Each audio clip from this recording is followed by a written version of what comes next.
আসসালামু আলাইকুম। অবিরাম বাংলা সংবাদে সবাইকে স্বাগত জানাচ্ছি। আমি মারিয়া চৌধুরী। শুরুতেই বিআরবি কেবল সংবাদ শিরোনাম। যুদ্ধবিরতির পর পাল্টাপাল্টি বিজয় দাবি ইসরায়েল ইরানের। বিমান হামলায় তেহরানের পারমাণবিক স্থাপনা ক্ষয়ক্ষতি হয়নি দাবি মার্কিন গোয়েন্দাদের।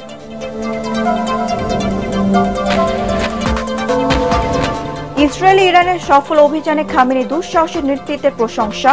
পরমাণুর চেয়ে মুসলমানদের ইমানি শক্তি বড় অস্ত্র বলছেন ইসলামী চিন্তাবিদরা।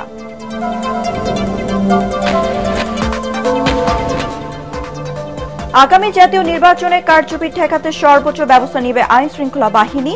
মাঠে না থাকায় ধীরে ধীরে নিষ্ক্রিয় হয়ে পড়ছে আওয়ামী লীগ।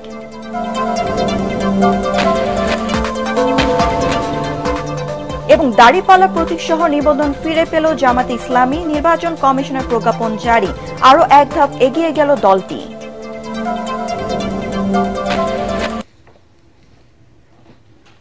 শুনছিলেন বিআরবি কেবল সংবাদ শিরোনাম। এবার জানিয়ে দেব বিস্তারিত সংবাদ। যুদ্ধবিরতির পর এর সফলতা ও ব্যর্থতা নিয়ে ইরান ইসরায়েলের শুরু হয়েছে বাকবিতণ্ডা। পাল্টাপাল্টি আক্রমণের হুমকিও দিচ্ছে দেশ দুটি। ইসরায়েল আবারও হামলা করলে যে কোনো মুহূর্তে ট্রিগার টানতে প্রস্তুত ইরান। হামলা পাল্টা হামলা বন্ধ হলেও ইসরায়েল যুক্তরাষ্ট্র জোট এবং ইরান দুপক্ষেই একে নিজের জয় দাবি করেছেন। বিশ্লেষকরা বলছেন, কৌশলগতভাবে বিজয় দাবি করা হলেও পাল্লা মূলত ভারী তেহরানের দিকে। কেননা এরই মধ্যে মার্কিন গোয়েন্দা সংস্থা জানিয়েছে, ইরানের যেসব পারমাণবিক সাইটগুলোতে আমেরিকা হামলা চালিয়েছে তাতে খুব একটা ক্ষয়ক্ষতি হয়নি। জাহিদুল আলমের রিপোর্ট।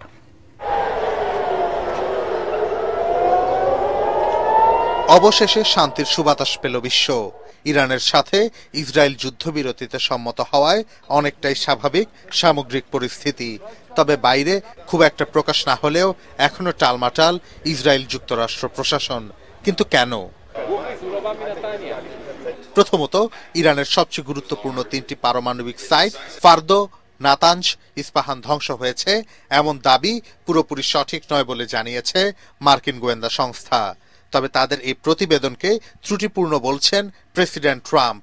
এর আগেও তার মতের বাইরে যাওয়ায় গোয়েন্দা প্রতিবেদনকে ভুল উল্লেখ করেন মার্কিন প্রেসিডেন্ট। এর জেরে আবারও প্রকাশ্যে এলো মার্কিন কেন্দ্রীয় গোয়েন্দা প্রধান তুলসি গ্যাবার্ডের সাথে প্রেসিডেন্টের বিরোধ। দ্বিতীয়ত, মধ্যপ্রাচ্যে সরাসরি মার্কিন হামলাকে অযৌক্তিক মনে করছেন বেশিরভাগ আমেরিকান। আর তাই আরও একবার অভিশংসনের দ্বারপ্রান্তে মিস্টার ট্রাম্প। একই সঙ্গে ইরানের সাথে সংঘাতকে অমূলক মনে করেন সাধারণ ইসরায়েলিরাও। বিশ্লেষকরা বলছেন, ক্ষমতার চেয়ারে নিজের অবস্থান শক্ত করতেই এই অঞ্চলে সামরিক আগ্রাসন চালিয়ে যাচ্ছেন দখলদার নেতানিয়াহু। তৃতীয়ত এবং সবচেয়ে গুরুত্বপূর্ণ বিষয়টি হল কৌশলগতভাবে ইরানের এগিয়ে থাকা। বিশ্লেষকরা বলছেন, ইসরায়েলের প্রতিটি হামলার জবাব দিয়েছে ইরান। একই সাথে আমেরিকার সরাসরি হামলার জবাবে তারা মার্কিন সেনা শিবিরে ক্ষেপণাস্ত্র ছুড়ে হুঁশিয়ারিও জানিয়েছে। এতে কাঁপন ধরেছে বিশ্বের সবচেয়ে শক্তিধর রাষ্ট্রটির বুকেও। সেই সাথে সরাসরি যুদ্ধে নেমে ইরানের পারমাণবিক সেন্ট্রিফিউজগুলো ধ্বংস করতে না পারাকে ইরানের বড় সাফল্য বলেই ধরে নেওয়া হচ্ছে। তবে ইরান যে একপেশেভাবে জয়ী তা কিন্তু নয়। ইসরায়েল আমেরিকার যৌথ হামলায় ইরানের প্রতিরক্ষা ব্যবস্থার দৈন্যতা ফুটে উঠেছে। একই সাথে হারিয়েছেন অন্তত 14 জন বিজ্ঞানী এবং 20 জনের বেশি শীর্ষ সামরিক নেতা। এখনো প্রাণনাশের ঝুঁকিতে রয়েছেন দেশটির সর্বোচ্চ ধর্মীয় নেতা আয়াতুল্লাহ আলী খামেনি সহ শীর্ষ ব্যক্তিরা। তাই প্রশ্ন থেকেই যায়, দেশটির ভেতরে গুরুত্বপূর্ণ ব্যক্তিদের নিরাপত্তা তেহরান কিভাবে নিশ্চিত করবে সেই ব্যাপারে। যুক্তরাষ্ট্রের প্রেসিডেন্ট ডোনাল্ড ট্রাম্পের তৎপরতায় হামলা বন্ধে দুই দেশ সম্মত হওয়ার পরেও ইসরায়েল ও ইরান দু দেশই তা লঙ্ঘন করেছে বলে অভিযোগ আনেন ট্রাম্প। তবে আগে হামলা শুরু করার জন্য তেল আবিবের প্রতি ক্ষোভ ছাড়েন মার্কিন প্রেসিডেন্ট। তাই প্রশ্ন থেকেই যায়, সত্যিই কি এটা সংঘাতের বিরতি, নাকি বড় আঘাতের আগে একটু গুছিয়ে নিতে কালক্ষেপণ? জাহিদুল আলম, এটিএন বাংলা। ইসরায়েল ও মধ্যপ্রাচ্যে মার্কিন ঘাঁটিতে সফল অভিযান চালিয়ে বিশ্বজুড়ে প্রশংসা ভাসছে খামেনি সরকার। আবারও প্রমাণ করল ইরান বীরের জাতি। দেশটির সর্বোচ্চ ধর্মীয় নেতা আয়াতুল্লাহ আল খামেনির ইমানি জোরের তেহরান ইসরায়েল আমেরিকাকে চাপে ফেলতে পেরেছে বলে মনে করছেন ইসলামী চিন্তাবিদরা। তাদের মতে পরমাণু অস্ত্রের চেয়ে শক্তিশালী ইমানি শক্তির প্রমাণ দেখিয়েছেন খামেনি, যা এবার ধুলোয় মিশিয়ে দিয়েছে ইহুদিদের অহংকার। বিস্তারিত শরীফুল ইসলামের প্রতিবেদনে।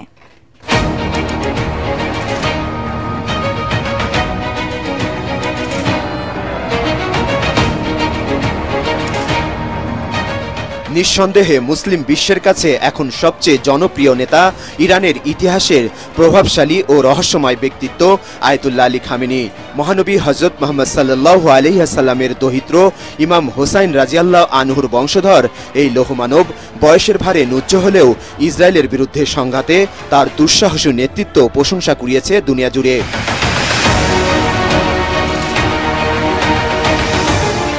সম্প্রতি ইসরায়েলের আকস্মিক বিমান হামলায় ইরানের সমন্বিত চৌকস সামরিক বাহিনীর শীর্ষ কয়েকজন নেতাকে হারিয়েছেন তিনি, কিন্তু এতে বিন্দুমাত্র টলেননি ৮৬ বছর বয়সী এই শিয়া নেতা।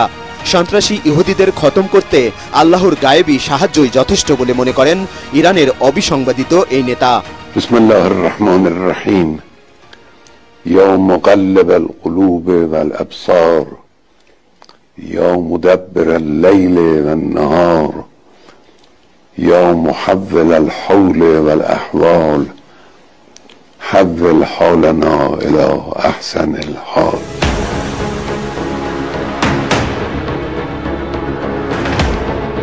মধ্যপ্রাচ্যের অন্যতম ক্ষমতাধর মুসলিম নেতা খামেনি গত প্রায় ৪ দশক ধরে শাসন করে আসছেন ইরানকে। নিজ দেশের সার্বভৌমত্বের উপর আঘাত এবং মুসলিমদের উপর ইসরায়েলি নৃশংসতার বিরুদ্ধে এবার জ্বলে উঠেছেন বারুদের মতো।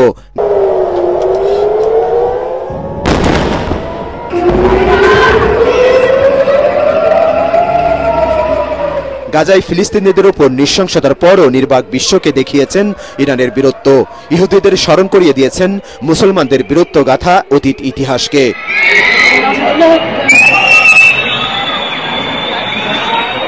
ইসলামী চিন্তাবিদদের মতে ইসরায়েল ও যুক্তরাষ্ট্রের কাছে এখন বড় ভয় আতঙ্ক খামেনির ইমানি শক্তি। এই জোরেই একদিন ইরান তথা মুসলমানদের বিজয় আসবে বলে তার দাবি। ইরানের সর্বোচ্চ নেতা আলী খামেনি তিনি তার ইমানদীপ্ত দৃঢ়তা এবং ইস্পাত কঠিন তার দৃঢ়তার মধ্য দিয়ে মনোবলের মধ্য দিয়ে তিনি ইরানি জাতিকে আশ্বাস করেছেন যে যুদ্ধে আমরাই জয়ী হব ইনশাআল্লাহ।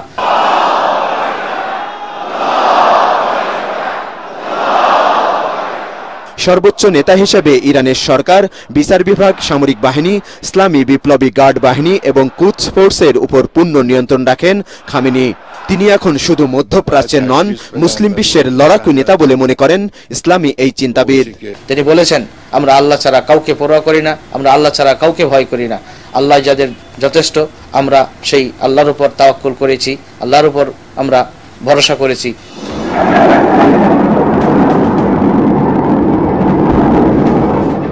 শিয়া সুন্নি বিভেদ থাকলেও ইসরায়েলে সফল ক্ষেপণাস্ত্র অভিযান এবং নিজের নেতৃত্বের কৃতিত্ব দেখিয়ে মুসলমানদের কাছে অভিন্ন নেতা হয়ে উঠেছেন অন্যায়ের কাছে মাথা নত না করা খামেনি। ইহুদিদের সঙ্গে কোনো আপোষ বা ক্ষমা নয়, ইসরায়েলের কোনো অপরাধ আমরা বরদাস্ত করি না। তবে ইসরায়েল ও যুক্তরাষ্ট্রের সংঘাতে প্রতিবেশী ও মুসলিম দেশগুলোর ভূমিকায় ক্ষুব্ধ এই নেতা। তাই ইরানের সর্বোচ্চ এই ধর্মীয় নেতার বিরুদ্ধে সন্ত্রাসী ইহুদিদের যে কোনো আঘাত মহা বিপদ ডেকে আনতে পারে ইসরায়েল এবং আমেরিকার জন্য। শরীফুল ইসলাম, এটিএন বাংলা। আগামী জাতীয় নির্বাচনে কারচুপি ঠেকাতে আইনশৃঙ্খলা বাহিনী সর্বোচ্চ ব্যবস্থা নেবে বলে জানিয়েছেন স্বরাষ্ট্র উপদেষ্টা জাহাঙ্গীর আলম চৌধুরী। এখন থেকে প্রস্তুতি শুরু হয়েছে বলে জানান তিনি। গতকাল সচিবালয়ে আইন শৃঙ্খলা সংক্রান্ত উপদেষ্টা কমিটির বৈঠক শেষে তিনি আরও বলেন, নিষিদ্ধ থাকায় আওয়ামী লীগ আর যেভাবে কর্মসূচি পালন করতে পারছে না, ধীরে ধীরে তারা নিষ্ক্রিয় হয়ে যাচ্ছে। রিপোর্টে জানাচ্ছে মাহবুব কবির চপল।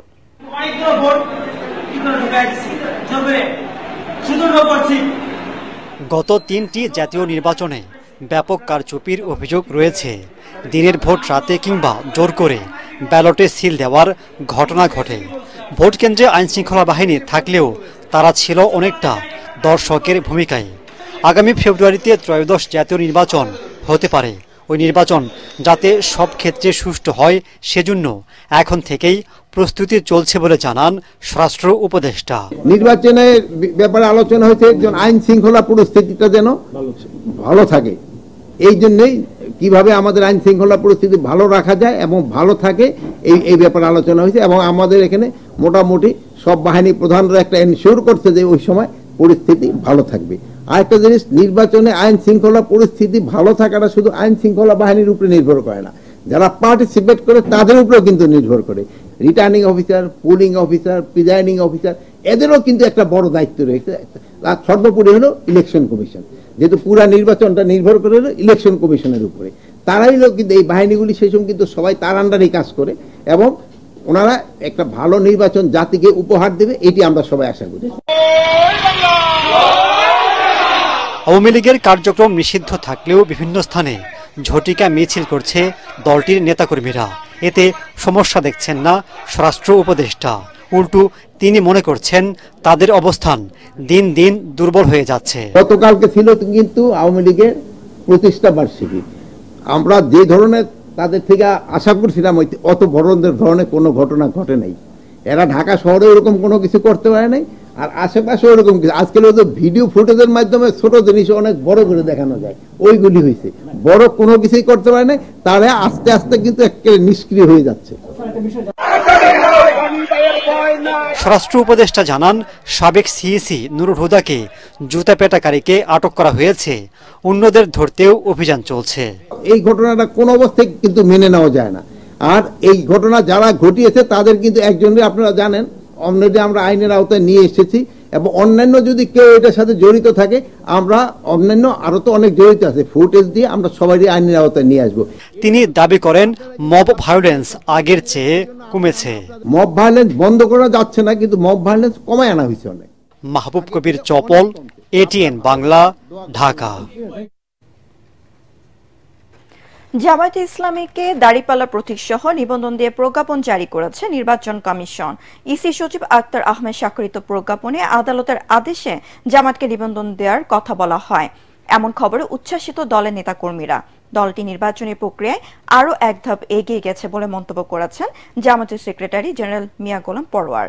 বিস্তারিত জানাচ্ছেন মাজহারুল হক মুহাজিরের রিপোর্টে। অবশেষে দলের নিবন্ধন ও প্রতীক ফিরে পেল ইসলামপন্থী রাজনৈতিক দল বাংলাদেশ জামায়াতে ইসলামী। নির্বাচন কমিশনের এ নিয়ে দেওয়া প্রজ্ঞাপনে বলা হয়, নিবন্ধন বাতিলের বিষয়ে নির্বাচন কমিশন কর্তৃক প্রকাশিত 2018 সালের প্রজ্ঞাপনটি বাতিল করে দলীয় প্রতীক সহ জামাতের নিবন্ধন পুনর্বহাল করা হলো। বাংলাদেশ নির্বাচন কমিশন বাংলাদেশ জামায়াতে ইসলামীর নিবন্ধন দাড়িপাল্লা প্রতীক সহ আনুষ্ঠানিকভাবে ফিরিয়ে দিল। এই প্রক্রিয়ার মধ্য দিয়ে বাংলাদেশ জামায়াতে ইসলামী গণতান্ত্রিক রাজনীতিতে গঠনমূলক ভূমিকা পালন করবে, এটি সকলেরই প্রত্যাশা। এমন খবরে উচ্ছ্বসিত দলের নেতাকর্মীরা। রাজধানীর মগবাজারে জামাতের কেন্দ্রীয় কার্যালয়ে তাৎক্ষণিক প্রতিক্রিয়া জানান দলের সেক্রেটারি জেনারেল মিয়া গোলাম পরোয়ার। বলেন, অতীতকে আর টানতে চায় না জামাত। দীর্ঘ আইনি লড়াইয়ে যারা পাশে ছিলেন সকলের প্রতি কৃতজ্ঞতা। যার করুণা, যার দয়া, যার ক্ষমার বিনিময়ে আমরা এটা পেয়েছি, গফুরুর রহিমের কাছে প্রাণ খুলে তৃপ্তির সঙ্গে আল্লাহর শুকরিয়া আদায় করছি, আলহামদুলিল্লাহ। এ সময় জুলাই অভ্যুত্থানে শহীদ ও আহতদের শ্রদ্ধা জানিয়ে তিনি বলেন, এখনো নির্বাচন কমিশনের প্রতি আস্থা আছে জামাতের। বহু রক্তের বিনিময়ে অর্জিত নতুন বাংলাদেশ গড়ার স্বপ্ন যেন বৃথা না যায়। সরকার প্রধান এবং নির্বাচন কমিশনের প্রধানের উপরে এটা বহুলাংশে নির্ভরশীল। তাদেরকে নিরপেক্ষ থাকতে হবে, শক্ত থাকতে হবে, সোজা থাকতে হবে, কোনো দিকে ঝুঁকে পড়া যাবে না। আমাদের নির্বাচনের প্রক্রিয়া প্রস্তুতির পথে এটা তো এক ধাপ অগ্রগতি, আলহামদুলিল্লাহ। গোটা জাতির লক্ষ কোটি আমাদের সুধী শুভাকাঙ্ক্ষীরা তো এই আদেশের জন্য, এই সুন্দর মুহূর্তের জন্য অপেক্ষা করছিল। কত মানুষ দোয়া করেছে। 2008 সালে রাজনৈতিক দল হিসেবে জামাতকে নিবন্ধন দিয়েছিল নির্বাচন কমিশন। শেখ হাসিনা সরকারের আমলে হাইকোর্টের রায়ে 2018 সালে দলটির নিবন্ধন বাতিল করে ইসি। এর আগে 2016 সালে সুপ্রিম কোর্টের প্রশাসনিক আদেশে দলটির প্রতীক দাড়িপাল্লা বাতিল করে নির্বাচন কমিশন। মাজহারুল হক মুহাজির, এটিএন বাংলা, ঢাকা। ঢাকা বিশ্ববিদ্যালয়ের টিএসসির রাজু ভাস্কর্যের পাদদেশে ককটেল বিস্ফোরণের ঘটনা ঘটেছে। গতরাত 10:30টার দিকে বিকট শব্দে প্রকম্পিত হয় টিএসসি চারপাশ। খবর পেয়ে ঘটনাস্থলে যায় বিশ্ববিদ্যালয় প্রশাসন ও পুলিশ। তবে এর সঙ্গে জড়িত কাউকে আটক করা যায়নি। পরে তাৎক্ষণিক বিক্ষোভ করেছে গণতান্ত্রিক ছাত্র সংসদ। বিশ্ববিদ্যালয়ে মিছিল করেন সংগঠনের নেতাকর্মীরা। তাদের মতে ডাকসু নির্বাচনের আগে ক্যাম্পাস অস্থিতিশীল করতেই এমন ঘটনা ঘটিয়েছে দুর্বৃত্তরা। সম্মিলিতভাবে ষড়যন্ত্র রুখে দেওয়ারও হুঁশিয়ারিও দেন নেতারা।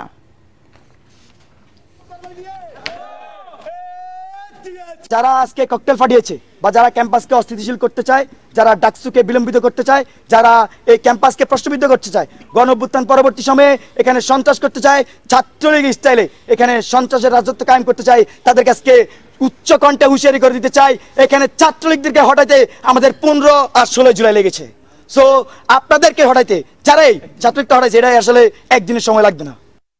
খ্যাতিমান বাংলাদেশি ছাপচিত্রশিল্পী তারেক আমিনের দ্বিতীয় একক প্রদর্শনী অস্তিত্বের প্রতিধ্বনি শুরু হয়েছে লন্ডনের মর্যাদাপূর্ণ স্পিটারফিল্ডস স্টুডিওস গ্যালারিতে। 20 জুন শুরু হয়ে চলবে 27 জুন পর্যন্ত। তারেক আমিন বাংলাদেশের সমকালীন শিল্প জগতে গুরুত্বপূর্ণ অবস্থান তৈরি করেছেন। তিনি আবেগময় চিত্রভাষা এবং নৈপুণ্যময় কারিগরির জন্য সমাদৃত। অস্তিত্বের প্রতিধ্বনি প্রদর্শনীতে তার সৃষ্টি 60-টিরও বেশি শিল্পকর্ম স্থাপন পেয়েছে। প্রদর্শনী কেন্দ্রে করে গ্যালারি বাংলাদেশি শিল্পীদের মিলন মেলায় পরিণত হয়। তারেক আমিনের প্রদর্শনীতে দেখতে আসছেন বাংলাদেশে নিযুক্ত সাবেক হাই কমিশনার আনোয়ার চৌধুরী, অভিনেত্রী শম্পা রেজা সহ অনেকে।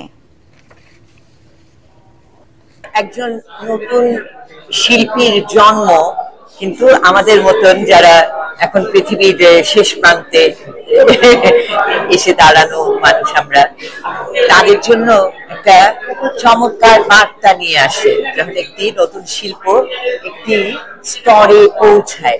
I hope people can visit and see his work. I've seen the brochure. Not all of them are displayed here, and some of them are just totally extraordinary. এবার খেলার খবর।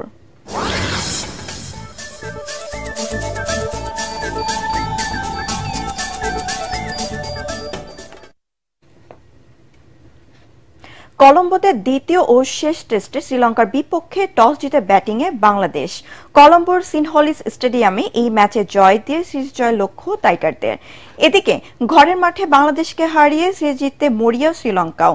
গোল টেস্টে ড্র করাটা নাজমুল হোসেন শান্ত দলকে কলম্বোয় জয় পেতে অনুপ্রাণিত করছে। তাছাড়া মেহেদী হাসান মিরাজ দলের ফেরায় শক্তি বেড়েছে বলেও মনে করেন টিম ম্যানেজমেন্ট। এদিকে সিরিজটি বিশ্ব টেস্ট চ্যাম্পিয়নশিপের অংশ হওয়ায় শেষ ম্যাচটি লঙ্কার কাছেও গুরুত্বপূর্ণ।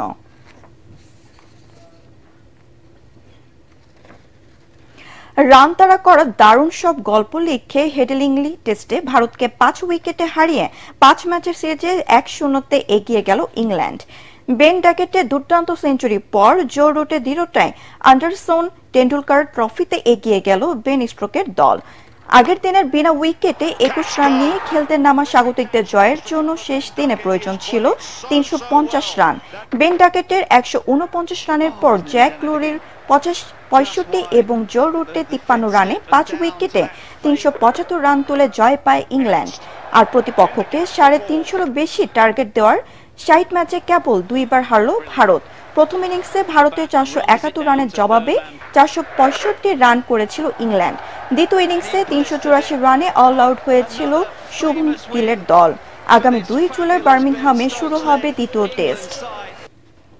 শেষ করার আগে বিআরবি কেবল সংবাদ শিরোনাম আরও একবার। যুদ্ধবিরতির পর পাল্টাপাল্টি বিজয় দাবি ইসরায়েল ইরানের। বিমান হামলা নিয়ে তেহরানের পারমাণবিক স্থাপনায় ক্ষয়ক্ষতি হয়নি দাবি মার্কিন গোয়েন্দাদের। ইসরায়েলে ইরানের সফল অভিযানে খামেনি দুঃসাহসিক নেতৃত্বের প্রশংসা। পরমাণুর চেয়ে মুসলমানদের ইমানি শক্তি বড় অস্ত্র বলছেন ইসলামী চিন্তাবিদরা।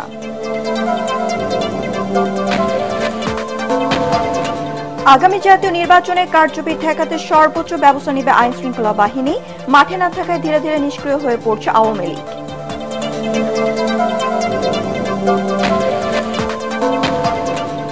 এবং দাড়িপাল্লা প্রতীক সহ নিবন্ধন ফিরে পেল জামায়াতে ইসলামী। নির্বাচন কমিশনের প্রজ্ঞাপন জারি, আরও এক ধাপ এগিয়ে গেল দলটি।